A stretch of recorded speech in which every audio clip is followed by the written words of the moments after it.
തലയോലപ്പറമ്പ് ഗ്രാമത്തിൽ നിന്നും ലഹരി നിർമ്മാർജ്ജനം ചെയ്യാനും കേരളത്തിൽ വിദ്യാർത്ഥികളുടെയും യുവാക്കളുടെയും ഇടയിൽ വർദ്ധിച്ചുവരുന്ന ലഹരി ഉപയോഗ പ്രവണത തടയുക എന്ന ലക്ഷ്യം മുൻനിർത്തിയും സംഘടിപ്പിച്ച ലഹരി വിരുദ്ധ സൈക്കിൾ റാലി ശ്രദ്ധേയമായി. സെന്റ് ജോർജ് സൺഡേ സ്കൂളിലെ വിദ്യാർത്ഥികളുടെയും അധ്യാപകരുടെയും PTA നേതൃത്വത്തിലാണ് ലഹരി വിരുദ്ധ ബോധവൽക്കരണത്തിന്റെ ഭാഗമായി സൈക്കിൾ 2-വീലർ റാലി സംഘടിപ്പിച്ചത്. പള്ളിയങ്കണത്തിൽ നിന്നും ആരംഭിച്ച rally Thalayolaparambu police sub inspector KG Jayakumar flag off ചെയ്തു.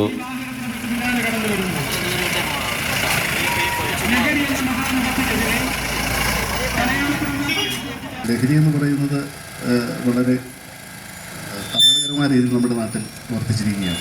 പ്രത്യേകിച്ചും പ്രായപൂർത്തിയാകാത്ത കുട്ടികൾ. നമ്മൾ പല സമയങ്ങളിലും കാണുന്നത് രാത്രികാലങ്ങളുടെ ഡ്യൂട്ടിയിലേക്ക് ഇടയ്ക്ക് ഈ പല വീടുകളിലും കുട്ടികളെ പേടിച്ച് മാതാപിതാക്കൾ കഴിയുന്ന ഒരു വളരെ ബുദ്ധിമുട്ടുള്ളൊരു സാഹചര്യം നേരിട്ട് അനുഭവിക്കുന്നതാണ്.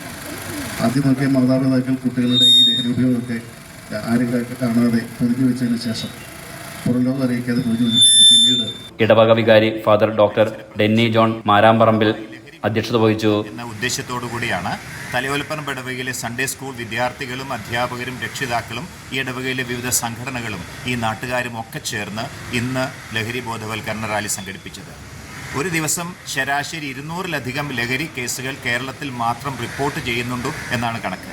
പോലീസിൻ്റെ ഔദ്യോഗിക കണക്ക് പ്രകാരം 2024 42,000-ഓളം ലഹരി കേസുകൾ കേരളത്തിലെ പോലീസ് സ്റ്റേഷനുകളിൽ മാത്രം രജിസ്റ്റർ ചെയ്തിട്ടുണ്ട്. പിടിക്കപ്പെടാത്ത എത്രയോ കേസുകൾ. നമ്മുടെ കുഞ്ഞുങ്ങളും നമ്മുടെ യുവതീ-യുവാക്കളും സ്കൂൾ വിദ്യാർത്ഥികൾ ഉൾപ്പെടെ വഴിതെറ്റിപ്പോകുന്ന അതിഭീകരമായൊരവസ്ഥയാണുള്ളത്. അതിനെതിരെ നമുക്ക് ഒരുപാട് വിധത്തിൽ പ്രതികരിക്കേണ്ടതുണ്ട്. അതിനെതിരെ ഒരു എളിയ ബോധവൽക്കരണത്തിന്റെ ശ്രമമാണ് തലയോലപ്പറമ്പിൽ ഇന്ന് നടന്നത്. ഇതുമായി സഹകരിച്ച എല്ലാവർക്കും നന്ദി പറയും. അസിസ്റ്റന്റ് വികാരി father Freddy Kottoor, head master Thomas Kariya Ambalathil, general convener Sebastian Vadakke Parassery, Johnson Kochuparambil, PTA president Shaji Eettathodu എന്നിവർ സംസാരിച്ചു. തെറ്റായ ശീലത്തിലേക്ക് പോകുന്നതായി നാം കാണുന്നു. നമുക്കറിയാം, ലഹരിയുടെ പുറകെ അതൊരു തെറ്റായ ശീലമാണ്.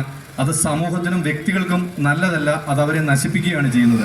അപ്പം അതിനെതിരെയുള്ള ഒരു ബോധവൽക്കരണം, ലഹരി ഉപേക്ഷിക്കൂ, നേരായ ജീവിതത്തിലേക്ക് വരൂ എന്ന ഒരു സന്ദേശം നൽകിക്കൊണ്ട് ഇന്ന് തലയോലപ്പറമ്പ് വിശ്വാസ പരിശീലന വിഭാഗവും ഇടവക സമൂഹവും ചേർന്ന് ഒരു വിളംബരം, ഒരു സന്ദേശം സൈക്കിൾ റാലിയിലൂടെയും 2-വീലർ റാലിയിലൂടെയും നാം നൽകുകയാണ്.